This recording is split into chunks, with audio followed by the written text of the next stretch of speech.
Evo, mi smo jutro čuli da on nije toliko značajan, isključivo u domenu statistike, a ne politike. Međutim, upravo ova priča da je on istorijski, da je on prvi slobodan i tako dalje, govori nam upravo suprotno od toga.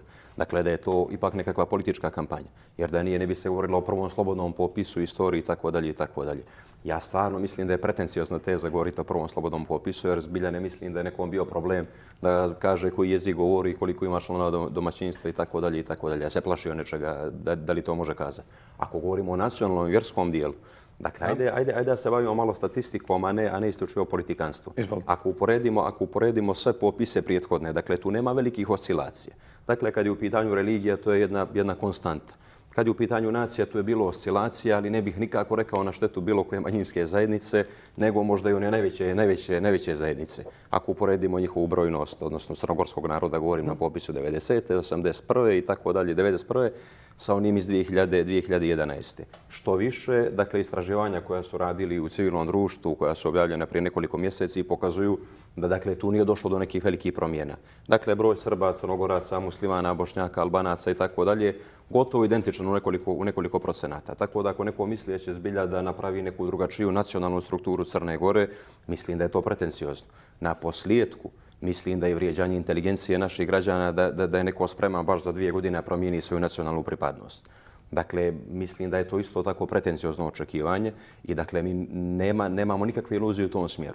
Stvarno, ja makar lično ne mislim da su građani baš toliko labilni da će za 2 godine da od Crnogorca postanu Srbi, od Bošnjaka, Hrvati i tako dalje. Gledamo te popise, te oscilacije koje govorite, one mogu da se tumače i na taj način, mogu i na drugi. Ali ono što sam želio da vas pitam, evo jer ste dotakli se te teme rezultata samog popisa i kreiranja politika. Da li su se, prema vašem mišljenju, poštovali ti rezultati, jer prema posljednjem popisu kada govorimo o jeziku, odnosno kojim jezikom govore građani, srpskim jezikom je govorilo 42,88% građana, crnogorskim 36,97%.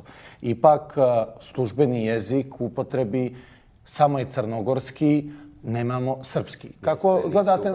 Po Ustavu su, dakle, ravnopravni crnogorski i srpski, ali nije u službenoj upotrebi. Jasno je meni da su ovi ostali zastupljeni. Čak i u dokumentima i oba pisma su ravnopravna. Mislim da je to pretenciozna teza. Ministarka u prošloj vladi... Nije moja teza, prosto gledamo ove podatke da čisto uporedimo. Kako će sada oslobode da vrate ćirilicu na velika vrata. Čak i neki poslanici su govorili da je ona prognana i tako dalje i tako dalje. Pa molim vas, evo pogledajte samo udžbenike za osnovne škole. Oni su svi pisani gotovo na ćirilici. Tako da, opet kažem, treba da se manemo tog politikanstva. Neko ko sluša sa strane ovo može stvarno da povjeruje da je to tačno, a to nije tačno. Dakle, stvari na terenu stoje drugačije. Mi smo saglasni, svi ovdje čini mi se oko jednog, da je potrebno uraditi popis isključivo radi onoga što su strateški planovi države Crne Gore u narednom periodu. Dakle, ono što se tiče siromaštva u Crnoj Gori, što se tiče broja zapošljenih, nezapošljenih, dakle, što se tiče prirodnog priraštaja, dakle, koliko mi imamo rođenih, koliko imamo umrlih i tako dalje. Koliko ljudi živi u Crnoj Gori? Mislim da je to bitno. Koliko ljudi živi u Crnoj Gori, to su ključne stvari. Pitanje živi li onoliko koliko je bilo na popisu? Koji su realni prihodi i tako dalje i tako dalje. Na osnovu toga mi možemo da pravimo neke strategije. Zato je važno uraditi popis u jednom, da kažem, relaksiranom ambijentu koji neće biti ambijent kampanje. Sjetimo se popisa 2011. kada je, dakle, doslovno vođena kampanja ne samo u Crnoj Gori, nego u regionu čitavom, kako treba neko u Crnoj Gori da se izjasni ovako ili onako. Dakle, bojim se da će i ovdje, naročito u vremenu kad imamo ovu nestabilnu vladu koja je izgubila povjerenje u Skupštini, kad imamo predsjedničke izbore, brzo će biti parlamentarni i tako dalje i tako dalje. Dakle, sve je u znaku permanentne kampanje. Plašim se da će ovi ključni podaci o kojima govorimo biti marginalizovani i stavljeni po strani i da ćemo isključivo govoriti o nacionalnoj i vjerskoj pripadnosti. Da čujemo, gospođo Bož. Nažalost, da je crnogorska politika asimilacije, kako se hoće predstaviti, bila toliko uspješna, ne bismo danas ovdje govorili o ovome što govorimo. Dakle, govorimo o crnogorskom jeziku, ja bih volio da je to tako, vjerujte mi. Ja govorim crnogorskim jezikom i stvarno bih volio da neka institucija koristi taj jezik, ali ga ne koristi. Vjerujte mi, ja nekad... Kako ga ne koristi? Kad pišem tekst pa iskoristim slovo š, vjerujte, u štampi mi ga isprave. U autorskom tekstu. Da ne govorimo o institucijama. Koja institucija koristi dakle, crnogorska slova? Ajde da, meni je žao što je to tako. Ali ako je jedan jezik, ako su slova, koristimo ih onda svi, ali evo, Meni je žao što je to tako. Volio bi da ste u pravu. Vjerujte mi da bi iskreno volio da ste u pravu. Pa ne znamo. Ali mislim da niste. Tako meni je stvarno pretenciozno da je neko ćerao nekoga u Crnoj Gori, a se izjasni kao Crnogorac. Pa prosto nije pretenciozno ako imamo neke otvorene primjere, nije to nikakva insinuacija. Mislim da je stvar percepcije pojedinca. Mislim da ljudi često u Crnoj Gori neke lične neuspjehe pokušaju opravdavati svojim nacionalnim ili vjerskim ili nekom drugom pripadnošću. Tako da ne znam za konkretan slučaj, stvarno ne mogu da komentarišem, ali susretao sam se često sa tim da neko prosto ne uspije da nešto što je naumio i kaže to je zato što sam univerzum se okrenuo protiv mene jer sam Srbin, jer sam Crnogorac, jer sam Bošnjak i tako dalje i tako dalje. Mislim da je to malo do mentaliteta pojedinaca, a ne do sistemskog progona, vjerujte mi.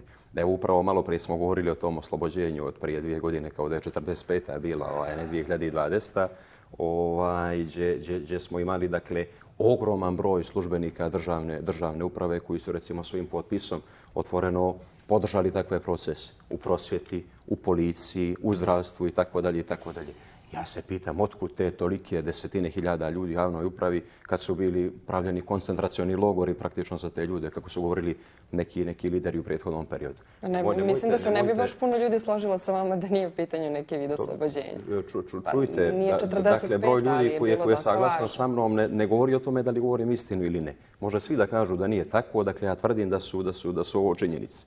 Dakle, sama činjenica da većina ljudi nešto govori ne znači da je to istinito ili nije istinito. Ali da svakako ima razloge za to što priča. Ima, apsolutno, ali opet vam govorim, upravo što postoji takva percepcija i postoji temeljno neslaganje oko ovoga što mi govorimo, mislim da nije dobra atmosfera za sprovođenje popisa.